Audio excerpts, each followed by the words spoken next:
Everyone. आज के इस ऑनलाइन क्लास द्वारा आप लोगों को समाकलन से संबंधित एक विशेष तरीका, एक विशेष विधि बताने जा रहा हूं। इस विधि द्वारा आप वैसे समाकलन को हल कर सकेंगे जिसके अंतर्गत किसी इंटीग्रांड में अगर कोई व्यंजक x चर में या y चर में यानी अलजेब्रिक फंक्शन में हो तो उसे आप ट्रिगोनोमेट्रिकल फंक्शन में रिप्लेस करके आसानी से बना सकते हैं। इस तरह के बहुत सारे सवाल आप इनवर्स ट्रिगो में भी सीखे होंगे, डिफरेंशिएशन में भी सीखे होंगे।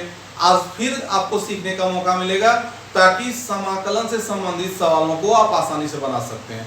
जैसे आप लोगों को डिफरेंशिएशन में भी बताया था इनवर्स ट्रिगो में कि यदि कोई व्यंजक अंडर रूट ए स्क्वायर माइनस एक्स स्क्वायर के रूप में होता है तो उस स्थिति में x बराबर ए साइन थीटा या ए कॉस थीटा मानते हैं।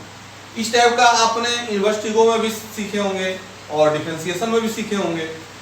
अगर यदि कोई व्यंजक अंडर रूट ए स्क्वायर प्लस एक्स स्क्वायर या ए स्क्वायर प्लस एक्स स्क्वायर के रूप में रहता है तो उस स्थिति में आप x बराबर ए टेन थीटा या ए कॉट थीटा मान सकते हैं। यानी अगर अंडर रूट ए स्क्वायर प्लस एक्स स्क्वायर या ए स्क्वायर प्लस एक्स स्क्वायर के रूप में रहे तो ए टेन थीटा या ए कॉट थीटा मानेंगे x के जगह पर। इसी तरह से आपने पढ़ा होगा कि अगर कोई व्यंजक अंडर रूट ए माइनस एक्स बाय ए प्लस एक्स या अंडर रूट ए प्लस एक्स बाय ए माइनस एक्स के रूप में हो तब उस स्थिति में x बराबर a cos 2 थीटा मानते हैं। इस टाइप के बहुत सारे कंसेप्ट को आपने इनवर्स ट्रिगो में भी सीखा होगा, डिफरेंशिएशन में भी सीखा होगा। आज के इस वीडियो में भी आप इसी से संबंधित कंसेप्ट और सूत्र को सीखेंगे ताकि समाकलन से संबंधित सवाल को आसानी से बना सकेंगे। तो आप सबसे पहले इन सारे कंसेप्ट को देख लीजिए, फिर इससे संबंधित एक दो उदाहरण आपको बता दूंगा ताकि चैप्टर का सवाल आपका आसानी से बन जाएगा। तो देखते जाएं आप लोग। अभी जो कंसेप्ट मैंने बताया था यहाँ पर लिख दिया ताकि इसके आधार पर चैप्टर में जितने भी सवाल होंगे उसको आप आसानी से बना सकते हो। तो यहाँ लिख दिया यदि इंटीग्रैंड में कोई व्यंजक अंडर रूट ए स्क्वायर माइनस एक्स स्क्वायर के रूप में हो तो x बराबर ए साइन थीटा या ए कोस थीटा मानते हैं। उसी तरह से अगर कोई व्यंजक ए स्क्वायर प्लस एक्स स्क्वायर या अंडर रूट ए स्क्वायर प्लस एक्स स्क्वायर के रूप में हो तो x बराबर ए टेन थीटा या ए कोट थीटा मानते हैं। सिमिलरली यहाँ भी लिख दिए under root X square minus A square के रूप में हो तो x बराबर ए सेक थीटा या ए कोसेक थीटा मानते हैं।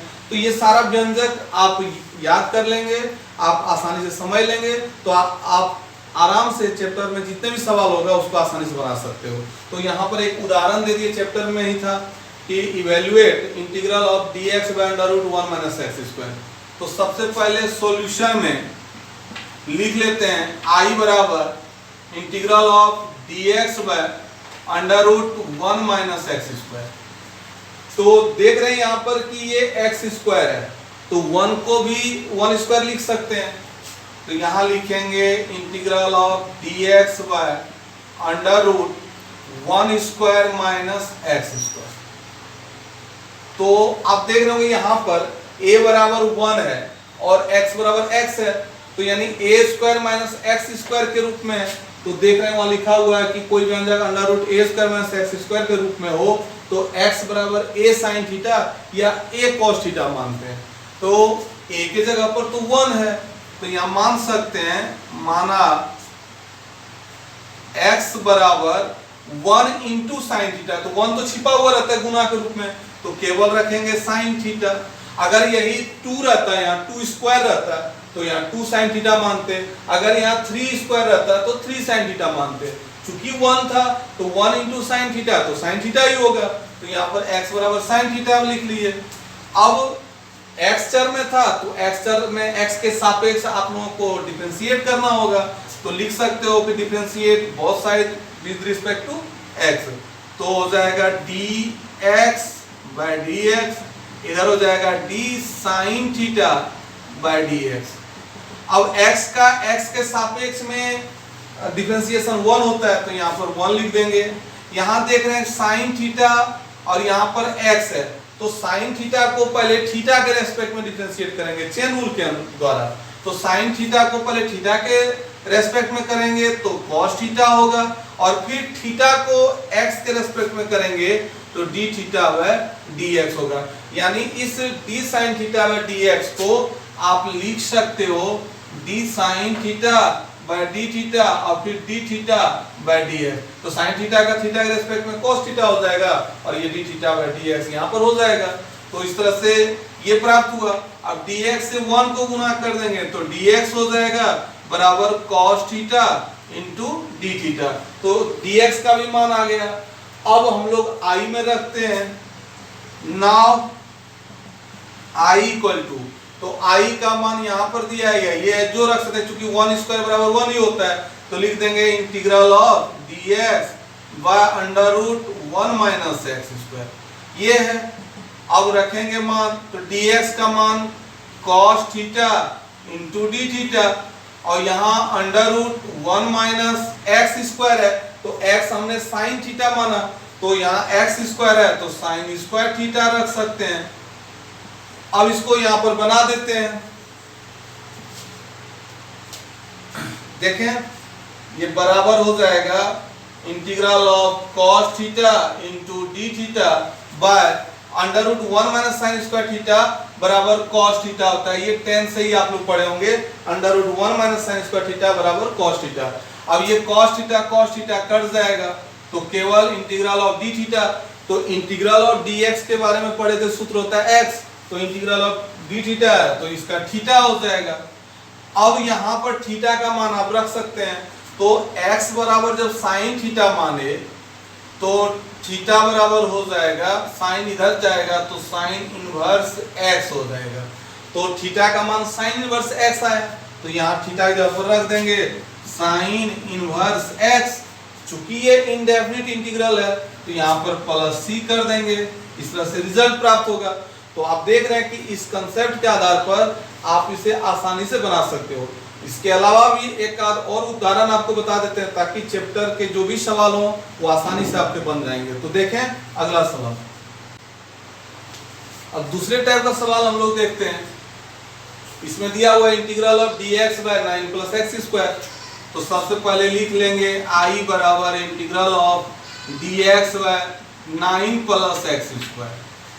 अब इसको आगे बढ़ा के लिख सकते हैं i बराबर इंटीग्रल ऑफ dx बाय, जब x स्क्वायर है तो 9 भी किसी का स्क्वायर है, तो किसका है तो 3 का, तो यहाँ 3 स्क्वायर करेंगे, ये प्लस एक्स स्क्वायर। तो लिख सकते हैं यहाँ a बराबर 3 और x बराबर x है। तो a बराबर 3 है तो 3 के जगह पर a रखेंगे तो a स्क्वायर हो गया, अब प्लस x पर x ही है तो x स्क्वायर यानी a square plus x square के फॉर्म में है। तो यहाँ लिखा है कि यदि कोई व्यंजक a square plus x square के फॉर्म में हो तो x बराबर a tan थीटा मानते हैं या a cot थीटा मानते हैं। तो यहाँ मान लेंगे x बराबर a tan थीटा, तो a के जगह पर 3 है तो 3 tan थीटा मानते हैं। अब इसको x के रेस्पेक्ट में डिफरेंशिएट कर देते हैं, तो इसको करते हैं। सबसे पहले देख लीजिए, या फिर थीटा के रूप में, लेकिन जब x टर्म है तो x के रेस्पेक्ट में करना है। तो ये हो जाएगा dx बाय dx इधर 3 into d tan theta by dx, यानी दोनों तरफ x के रेस्पेक्ट में डिफरेंशिएट कर दिए। अब x का x के रेस्पेक्ट में डिफरेंशिएशन 1 होगा, इधर 3 इंटू पहले tan थीटा को थीटा के रेस्पेक्ट में करेंगे, तो tan थीटा को थीटा के रेस्पेक्ट में करेंगे तो sec स्क्वायर थीटा होगा, और फिर थीटा को x के रेस्पेक्ट में लिखेंगे। तो यहाँ tan थीटा को पहले थीटा के रूप में तोड़ेंगे, सापेक्ष तोड़ेंगे तो sec स्क्वायर थीटा और फिर d थीटा बाय dx हो जाएगा। अब dx को इधर ले आते हैं तो dx बराबर 3 sec square theta into d theta. तो इस तरह से dx का मान प्राप्त हो गया। अब आगे लिख सकते हैं नाउ i इक्वल टू, तो i का देखते हैं तोड़ करके हम लोग लाए हैं integral of dx by 3 square plus x square. अब आगे ले जाते हैं dx, तो dx का मान 3 sec square theta into d theta. नीचे ये 3 स्क्वायर रहेगा तो इसको 3 स्क्वायर को लिख सकते हो 3 3 9, और x के जगह पर x का जो मान है तो 3 tan थीटा, तो 3 tan थीटा लिखे, इसका होल स्क्वायर कर देंगे, कारण कि यहाँ एक्स स्क्वायर है तो इसका स्क्वायर हो जाएगा। अब आगे देखते हैं, integral of 3 sec square theta into d theta, नीचे में 9 और ये 3 का स्क्वायर 9 होगा और 10 का स्क्वायर 10 स्क्वायर होगा। फिर integral of 3 sec square theta into d theta, अब दोनों में 9 कॉमन है, 9 कॉमन ले लेंगे, ये कॉमन होगा तो यहाँ पर 1, यहाँ पर 10 स्क्वायर थीटा बचेगा। अब 3 से 9 कट जाएगा तो यानी 1/3 बाहर कर लेते हैं, ऊपर में sec square theta into d theta, नीचे में 1 + 10 स्क्वायर है तो 1 + 10 स्क्वायर का सूत्र sec स्क्वायर होता है, तो यहाँ पर रख देंगे sec स्क्वायर थीटा। अब ये दोनों कट जाएगा तो 1/3 into integral of d theta, तो जब इंटीग्रल ऑफ dx का x होता है तो इंटीग्रल ऑफ डी थीटा का थीटा हो जाएगा, तो यहाँ पर लिख देंगे 1/3 इंटू थीटा। अब थीटा का मान हम लोग चेक करेंगे, यहाँ से देख लें, जब x बराबर 3 tan थीटा माने हैं तो tan थीटा बराबर हो जाएगा 3 इधर चलाएगा तो x/3, इसलिए थीटा बराबर tan इनवर्स x/3 ये मान आया। तो थीटा का जो मान है यहाँ पर पुट कर देंगे, तो 1/3 इंटू tan इनवर्स x/3, चूंकि ये इंडेफिनिट इंटीग्रल था तो यहाँ पर +c कर देंगे। इस तरह से इस कंसेप्ट के आधार पर ऐसे सवाल आसानी से बन सकते हैं। चैप्टर में जो भी सवाल होगा आप उसको बना लें, अगर कोई डाउट क्वेश्चन होगा तो मेरे व्हाट्सएप नंबर पर आप पूछ सकते हैं। अगला चैप्टर, अगला कंसेप्ट अगले सीरीज में लेकर के आऊंगा, तब तक के लिए धन्यवाद।